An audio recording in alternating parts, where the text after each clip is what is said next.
kind of feel like it's almost like men are being repurposed. That's a bold statement. You can have the soft, vulnerable side. Absolutely great. Is it balanced up with that being a badass? Yeah. You must have the capability of being a monster, but then learn how to tame it. Hi, and welcome to The Paradox of Change, a podcast dedicated to mental health and well-being. In today's episode, we're looking into the complex world of masculinity, mental health, and the changing role of male identity.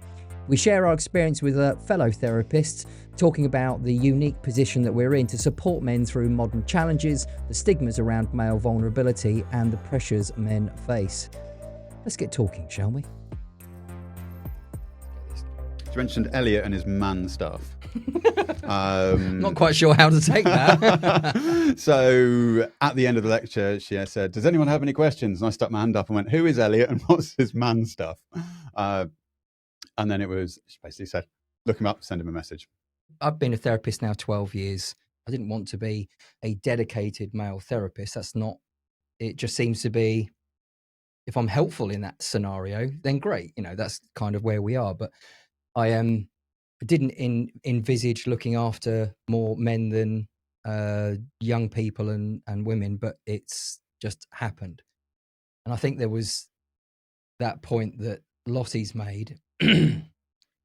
She's noticed over the course of time that men are losing their masculinity. They're certainly losing their ability to be male without being punished for it. Yeah. And there's that, goodness me, if you follow social media at the moment, any male attribute seems to be punished in all manner of ways.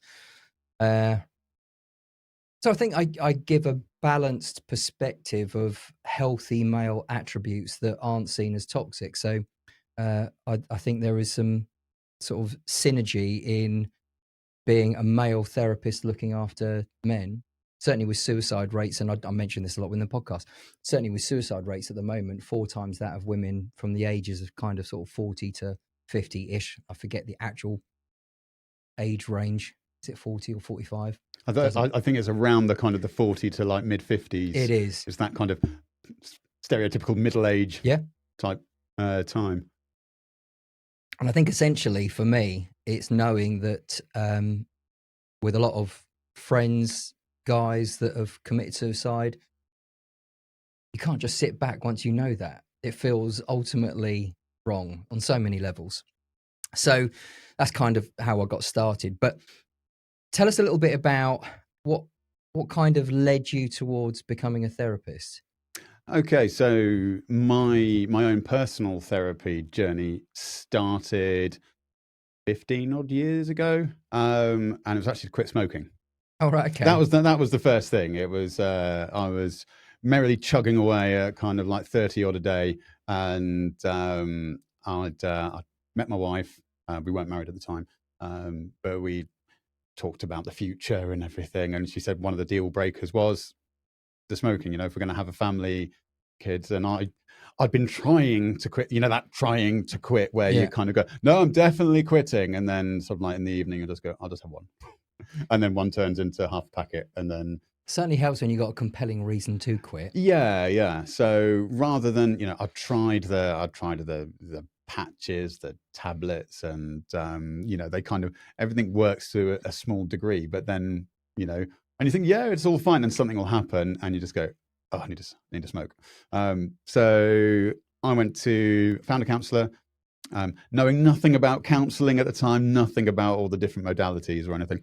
Happened to be a CBT guy. Yeah.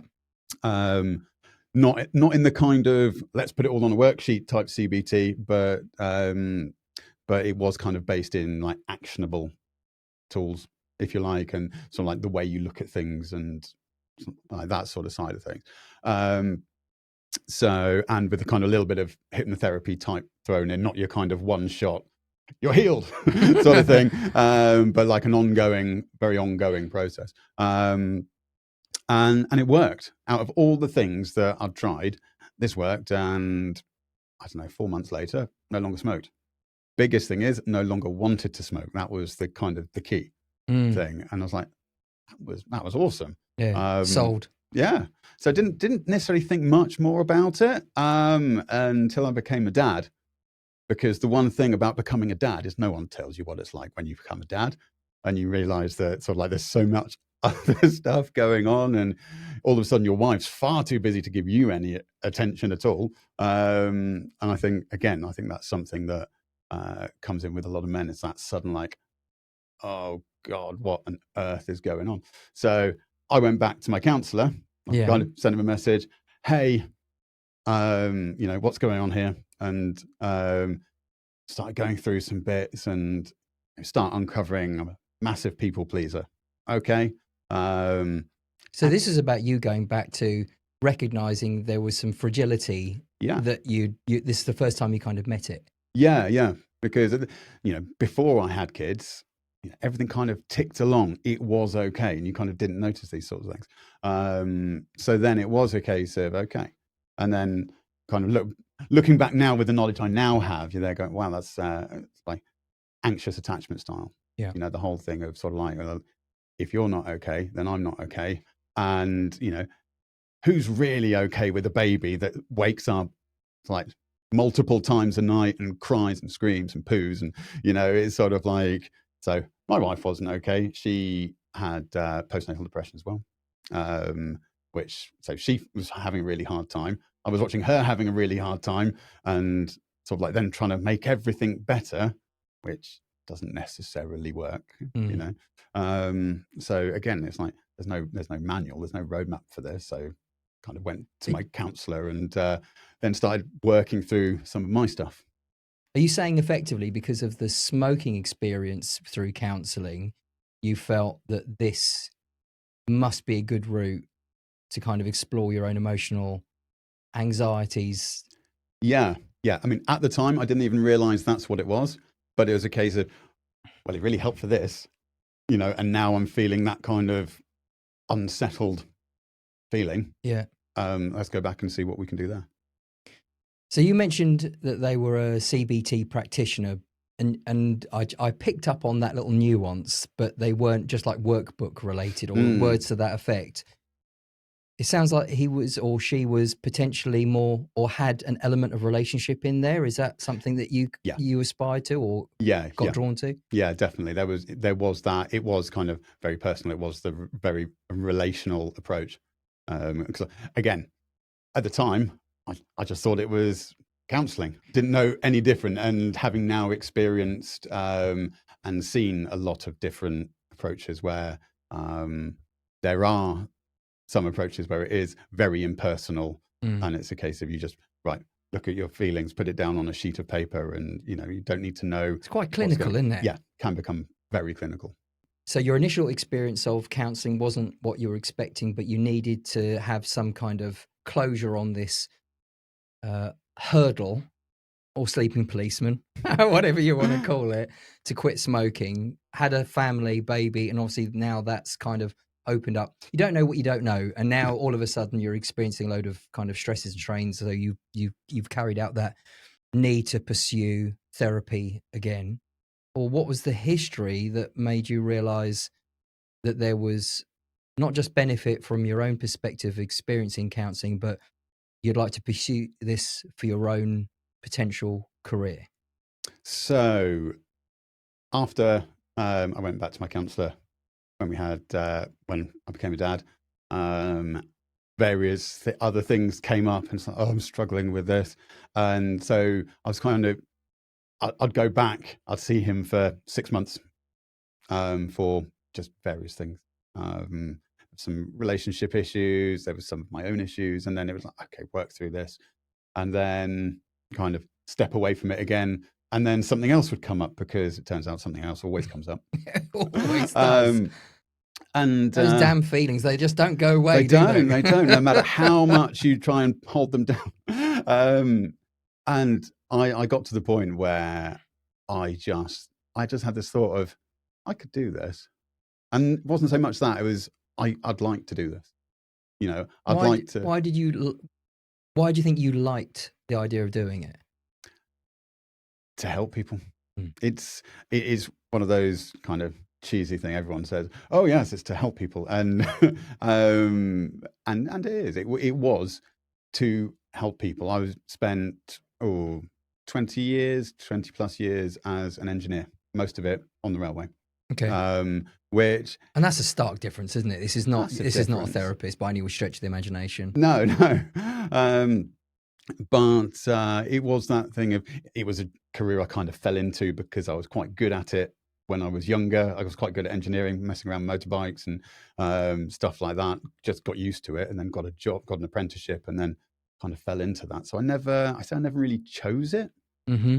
if you like. And I'd had thoughts through the years of, I might be a teacher. Teacher could be quite good. And then sort of like 6 months later, they're going, I don't want to be a teacher. That's interesting, because I thought the same thing once upon a time, back in 2011, 2012, thinking, I want to give back. Maybe it's a teaching role. I didn't go down that route. I went therapeutic, but it's interesting that you kind of had the same Similar. giving back. Yes, yeah, thoughts. yeah. So then I had this thought of, as I said, through the counselling, I was like, maybe I could be a counsellor, and kind of sit on it for 6 months.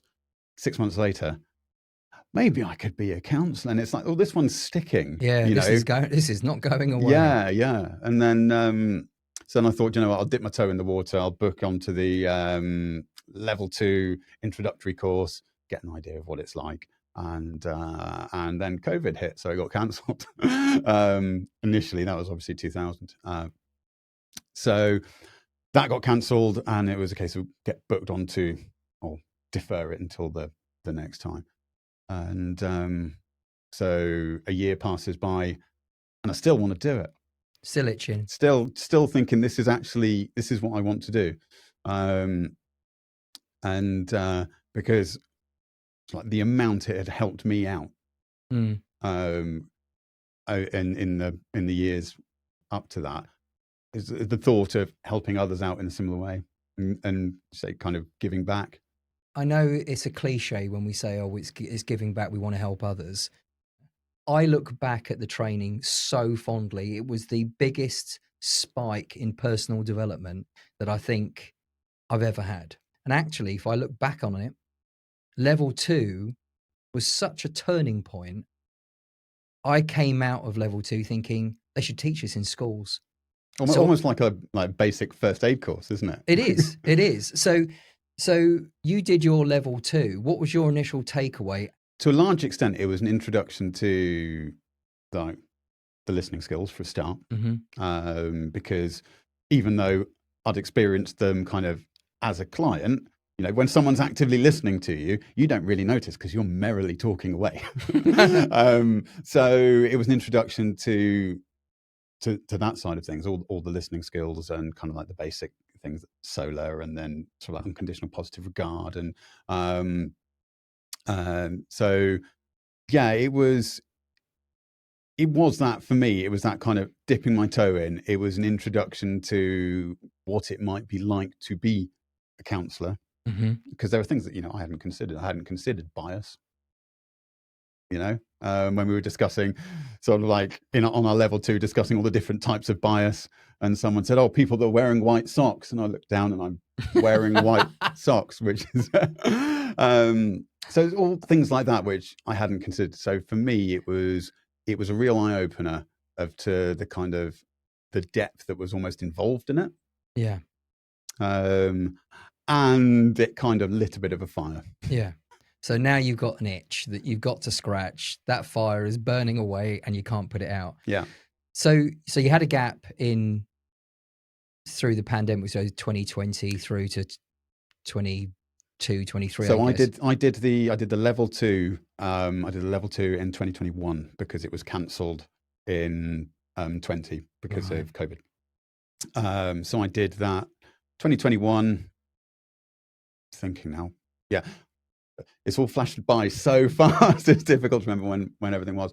So then, because of my job on the railway at the time, I was always really, really busy, doing like 6-day weeks, 60, 70 hours sometimes. Goodness. Through the autumn. So it's like, I can't start my level 3 in September. Just can't do it. So went for kind of the one that started in the February. Yeah. Booked onto that, and made a start in the February of 22. Yeah, 22 for the level 3. Yeah.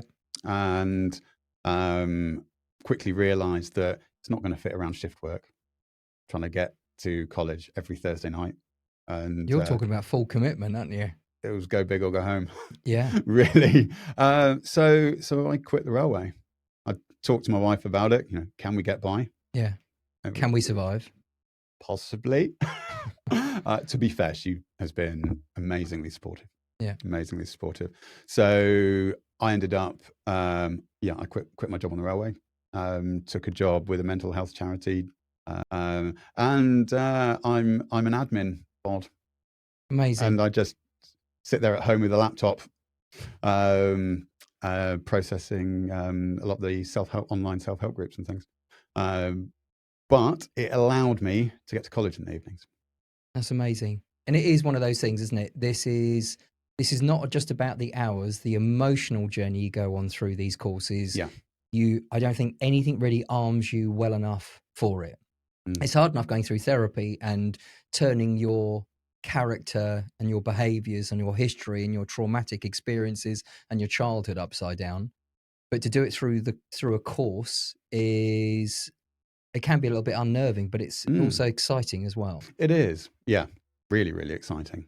What modality and what stage of your training are you in at the moment? So I am just starting the last semester of my level 5. Yeah. So end of January, fingers crossed. Should all be qualified and all done. You will be, I can tell already. So, and I'm training in Gestalt therapy. Lovely. So you are aiming to be qualified by January, right? Yeah. Okay. The question we talked about historically was you had a hunch whilst you're going through your training. The training in therapy seems to be geared towards more female kind of attributes. Yeah, I wouldn't say it was necessarily geared towards women or the feminine side, because obviously a lot of it is a skill set throughout the course, and obviously you just apply those skills to whoever you end up Absolutely. sat in front of you. But I did. It was mainly for kind of like the more moving on, kind of going forward. After I qualify. After I qualify, because again, a lot of the reason why I got into it was I can help people. But it was also because I started seeing that as I was getting older, a lot more of the men around me were struggling. Yeah. On the railway, did mental health first aid course, and then you get all those lovely statistics about suicide rates, especially in male-dominated environments such as building work. Yeah.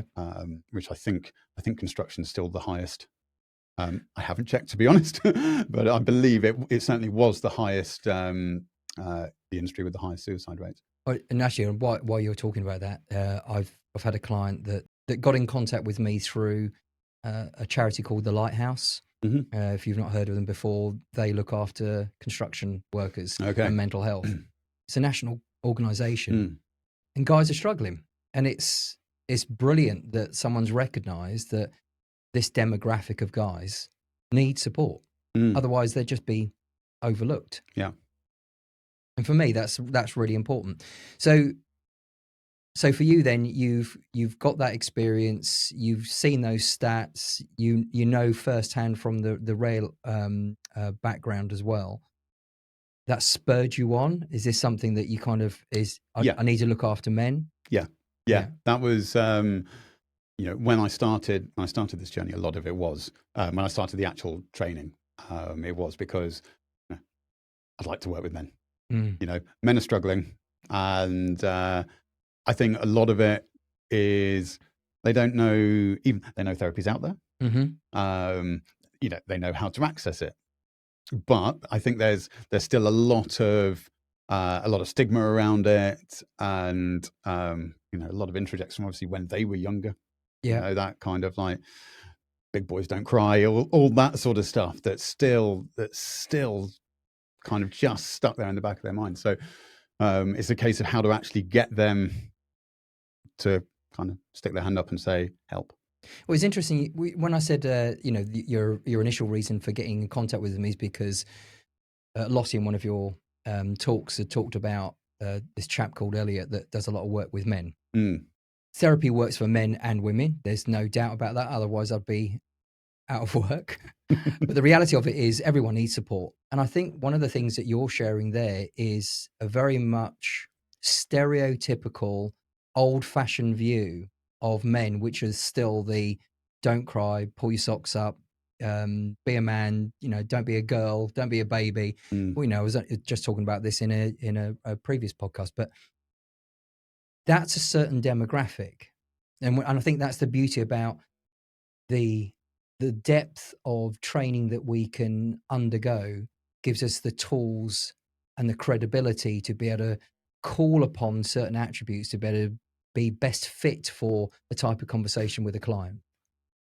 The thing that I've noticed, certainly since the pandemic, love your thoughts on this as well, is you have very much that stereotypical male version, old-fashioned values. But then I'm also getting younger guys that are scared to be masculine. And I don't know if you can talk to that about, your experience of, perhaps the kind of this cultural shift in what younger men are experiencing, what they're allowed to be, what they're not allowed to be, or certainly perceived by social media and perhaps our culture. I think there is an awful lot, certainly with social media. I'm not a fan of social media. High five. Let's do that. Yeah, not a fan of social media for this very reason. I personally think there is a massive lack of male role models. That Give me a good example of a role model in this day and age. in this In this day and age. Yeah. To be honest, I wouldn't even know. But as far as male role models, it seems like there's an awful lot of like the male role models are YouTubers or influencers, and it becomes their job to influence. Yeah. Which It's not inspiring. Influence and no, inspiring are two different things, aren't yes, they? yeah. So to be honest, I wouldn't even know. I'm not particularly big into like football or kind of anything like that. So I don't know if Neither any am of I, to be honest. the sports stars, but yeah, I would. I It's a couldn't difficult even tell one. you. Yeah. Yeah. Well, I think I'll share a few only for the sake of they are people that are often commented on in the work that I do, which is not entirely male based, but it's 80%, let's say. So people like Jordan Peterson are used often with anecdotal kind of comments of experiences and social posts. People like Joe Rogan, who's a bit of a outrageous character, big podcast, incredibly intelligent, but kind of more of that stereotypical tough guy. And as much as it might upset certain individuals, I think there is certain, not a lot, but there are certain character attributes. Andrew Tate, if you've heard of that gentleman before. I've heard of him. Yeah. Yeah. So why am I pausing around Andrew Tate? I recognize that some of the social media that is being shared is heavily doctored.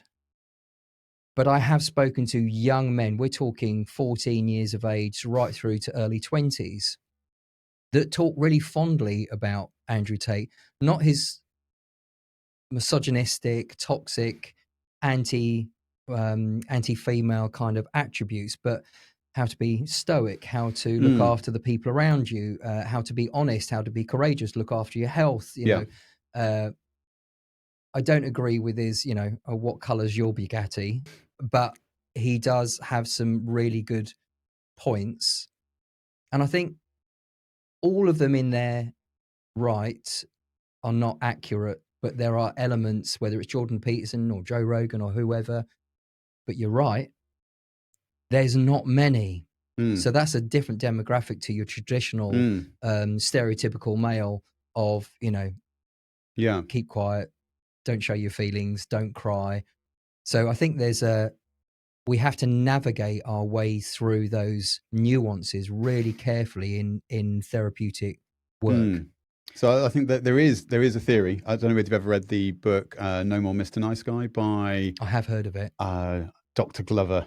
I can't think of his first name offhand at the moment.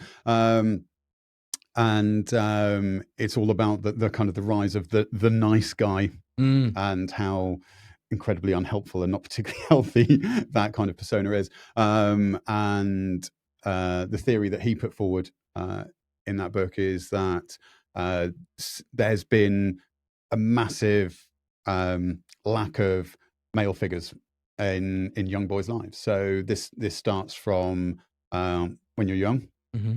Obviously, you're looked after your mother. Nothing wrong with that. Absolutely fine. It's All just good. the fact that there is a But missing father. It's not even necessarily a missing father.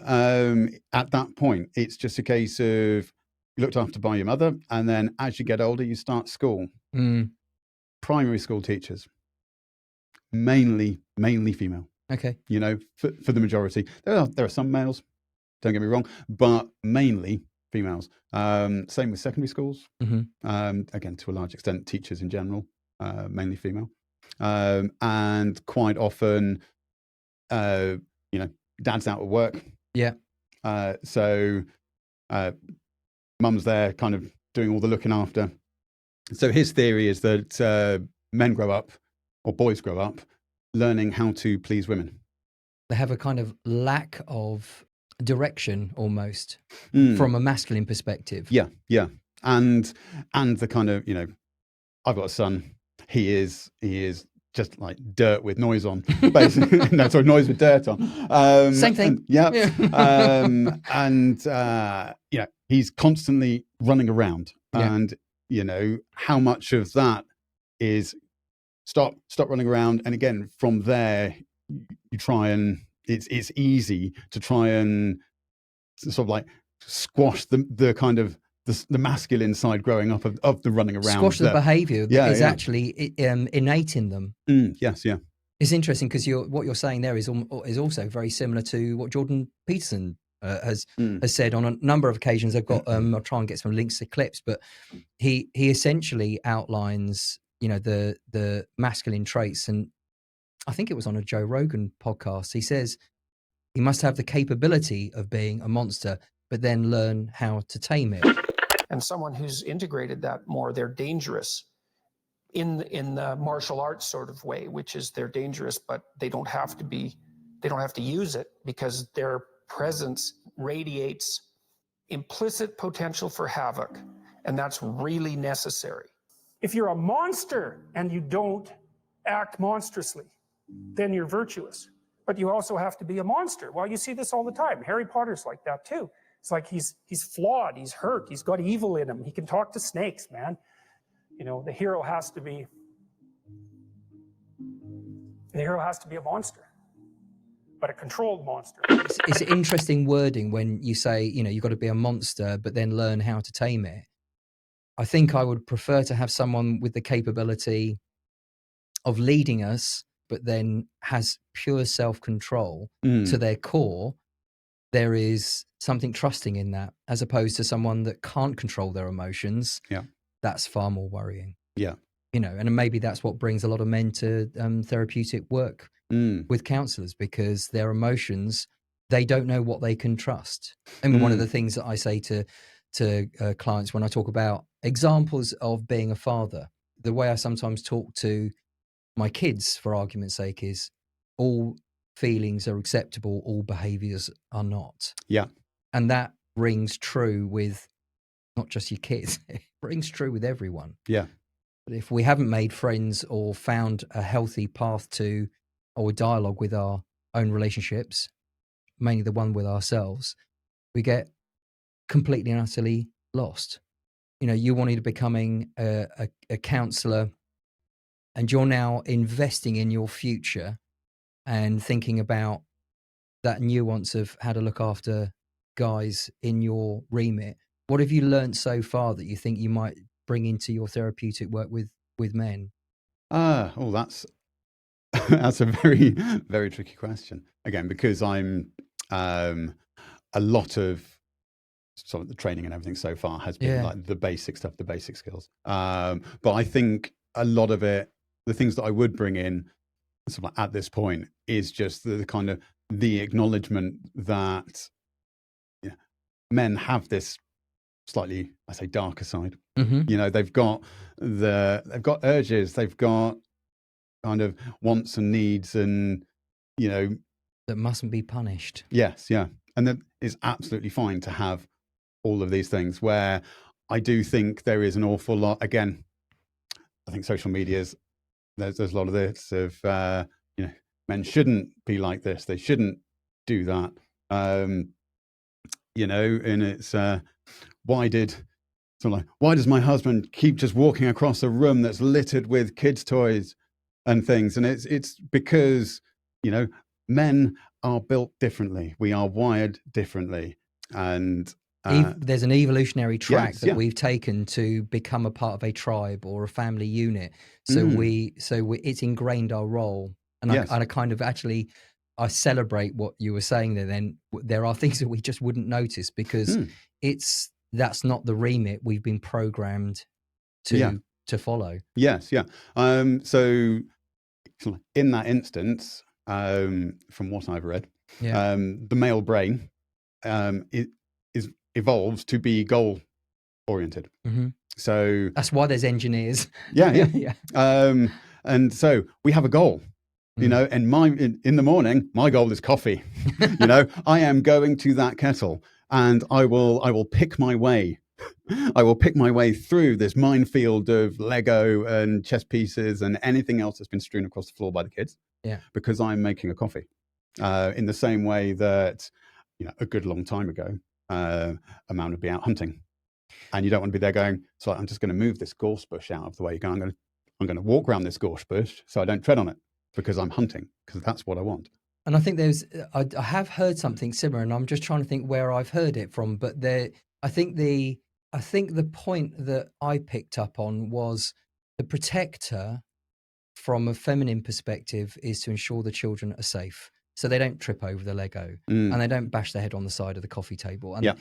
And I guess it also shows in kind of the rough and tumble that men have with their boys, where we want them to trip over. We want the bruised knees. We want them to be dirty. We want them to be noisy, because that's how they're going to learn to be the next generation of men. They unfortunately have to be tough. And we don't do that by taking those obstacles away. So we don't notice it because we didn't think it was important. And it's not because it's not, but that's kind of that masculine role. I think that's kind of what you're saying. Am I on the right path? I think that is part of it. I think also it's just part of the fact that the male brain hasn't evolved necessarily to notice all these things on your way past and go, I'll pick that up, I'll move that out of the way. Because you're just there going, I'm going over here. I have a goal. Yeah. I have a plan, and I'm just going to go around it until I do that. I mean, that's not to say that men can't tidy up. Don't get me wrong there.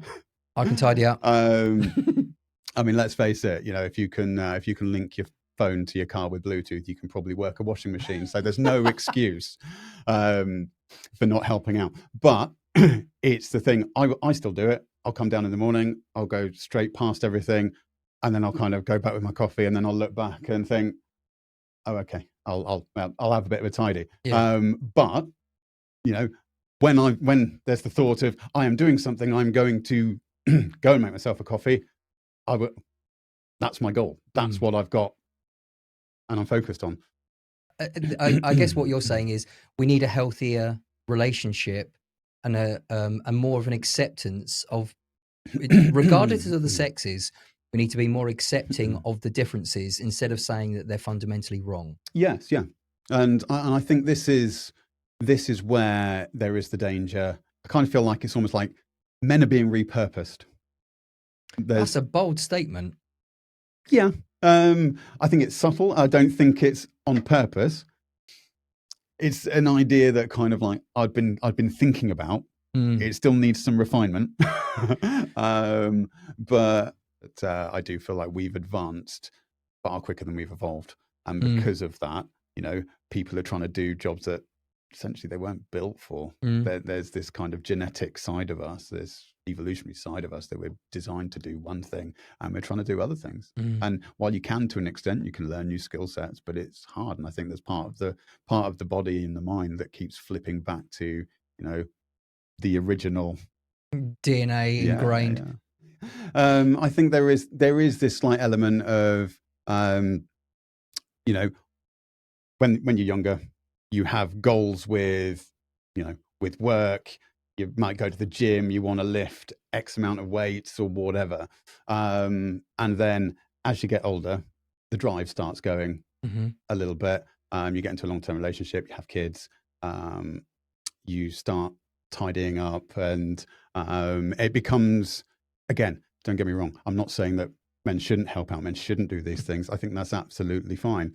But there is, again, quite a lot of stuff on the internet that's kind of saying men should be doing this, men should be doing that, and sometimes with women as well.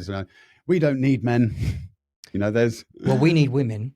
Yes, yeah, and it's a shame when I hear the gender wars running riot, and instead of collaborating and building a really healthy model of what society and family and personal development and responsibility is, it's more just blame culture, not taking accountability and responsibility for ourselves. And it's just so much easier to say, it's your fault. Yeah. And I think that's probably what we're seeing a lot of as well. Yeah, and this is about the kind of the point I'm coming to with the idea of kind of being repurposed. Is that you look at men, you're saying about the kind of like having that stoic, that courage, all that side of things, which gradually starts disappearing. Yes. And when, again, in a long-term relationship, long-term relationships are hard. With kids, they're really hard, and it's choice. I think you have to choose a relationship. And it's not, and as we evolve as well, you have to then re-choose with that person, because you're going to evolve, so are they. Well, I hope they would. No one wants to stand still. Yeah. But so a man goes from the kind of like doing, going down the gym, bench pressing, doing, all this stuff or whatever they do, and they've been repurposed into this cleaning, tidying thing, which again is not a problem. But I feel that if they've stopped doing the other stuff, then that's when there's a problem. There's that disconnect from almost what the evolutionarily, that's the word, they're kind of designed to do. Well, you're talking about something that I've been thinking about for the last couple of years. When I was in my therapy training, I became a lot of a softer character, more empathic, more understanding, more open-minded. But there was an itch about, well, what does it mean? Now I've got all this deeper understanding of emotions and how fucking important they are. What does that mean for me and this male version of me? And we talked about motorbikes when you first turned up. I used to race for 10 years. So I raced in British and World Superbike. So I've got a very male-dominated history where my identity was being proper masculine, going out and racing and beating people. And it was not a safe sport, still isn't. So now, fast forward a few years, gym and running is one thing, but I can't help get drawn to, if there's a bit of cage octagon fighting, I'm genuinely interested in it, which surprised me. But I think it's a natural element to my character, which I think should be okay, not seen as toxic. Or would I do it? A martial art of some description? Possibly. Actually, I don't see that as being a bad thing. So being able to look after yourself, and also it has a nice healthy attitude towards mental, physical well-being. but it's a bit like that Jordan Peterson statement, to be a monster and then learn how to control it. It has that kind of those attributes to it, which I think are really important. But whilst I say that, there is an ounce of me that doesn't know deeply the importance of my own vulnerabilities, my own accountabilities, the things that I need emotionally and physically. And I think they're healthy things to replicate perhaps when you're in therapy. I think it is that, as you say, the balance. Yeah. It's that balance where you can be, you can have the soft, vulnerable side, which, absolutely great. Is it balanced up with that being a badass? Yeah. When you were racing bikes, did you feel like a badass? Yeah. I even went to the point of sometimes not liking who I was, but I needed that to win. It's a really interesting kind of paradoxical state to exist in. Yeah. But it's doing that something that makes you feel like a badass. Yeah. And makes you feel like a badass from within. It's not the kind of everyone going, oh, wow, you're such a badass. It's a case of feeling it. And, for some people, it's down the gym. Some people it's riding motorbikes. But I think certainly for men, having that side, having that drive to do something like that is the whole thing of fill your own cup so you can give to others. Where'd you get your drive, your masculine itches scratched? I've got the longest list of hobbies in the world. So currently mountain biking. Yeah. Because it's relatively easy, accessible. I've broken so many bones mountain biking. Carry on. But throwing a bicycle down a hill, doing jumps, having fun, always just slightly on that edge of, oh my God, am I going to crash? Yeah. It's that slight part of danger. Skateboarder, still a skateboarder. I turned up to one of my placements and I missing a large chunk of skin, and then my clients asked what happened, and it's that moment of like disclosure, how much? Yeah, and it's like, do I really want to tell a client I fell off a skateboard? Well, I guess it's something to celebrate, isn't it? Yeah, I think so. So if we look after ourselves from a masculine perspective, and it might be mountain biking, but from a emotional perspective, how we think, feel, and behave, how do you look after yourself from an emotional perspective? Personally, I have a really supportive wife, so get to kind of talk about some of the stuff. Again, the journey that it takes to go through the counselling, counsellor training, kind of really builds up. I spend a lot of time reflecting. I don't journal. Hate journaling. I will be honest. Just it works for some, doesn't it? It works for some. Not for others. I think. I'm a kind of a sitter and a thinker. Yeah. So it sounds like you're a reflector. And I think the journal thing, like you said, it does work for some. I had someone on our podcast a little while ago that just said that journaling for them was their lifesaver, but they weren't a therapist. They were just someone sort of that had experienced life as a whole as a bit of a challenge. So you talked fondly about your wife, and I ask all of our guests this. Out of the people that you value, trust, and respect, who's the person, if you had to, that you would call at 3 a.m. and why? So assuming I was on my own, as in I wasn't at home with my wife, it would be my wife. We've been through quite a bit over the last 15 years.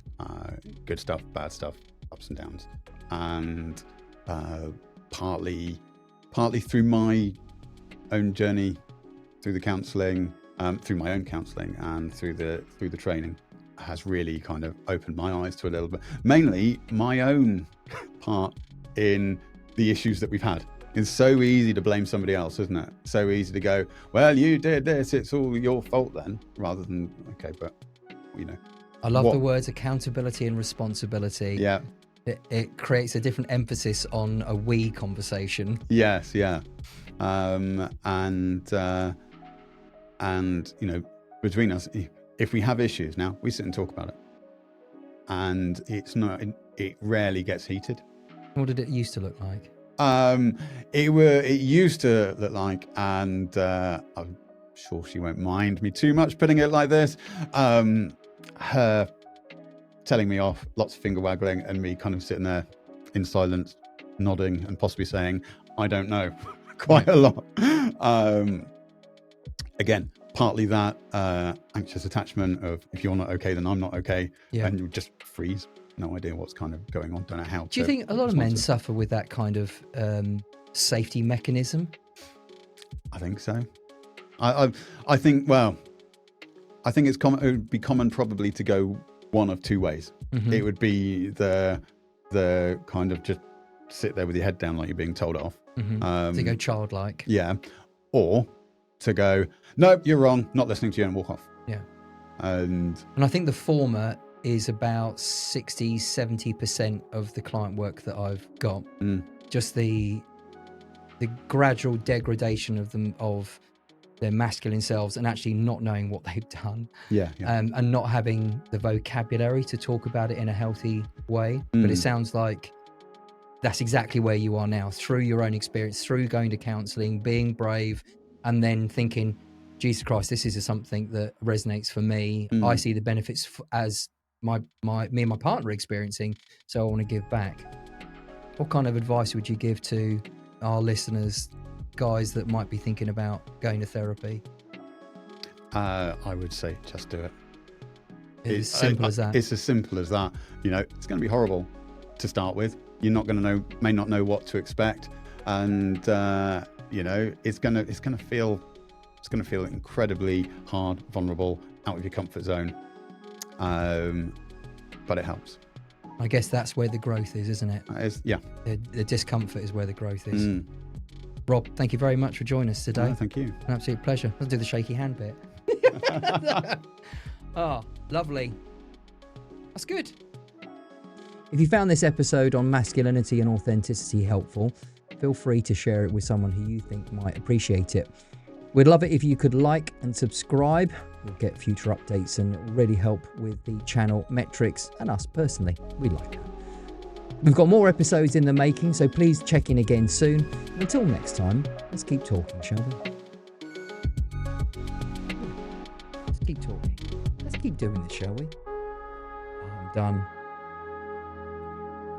If you could like and subscribe, you'll get all the future. Let's have another drink, shall we? That'll help with the language.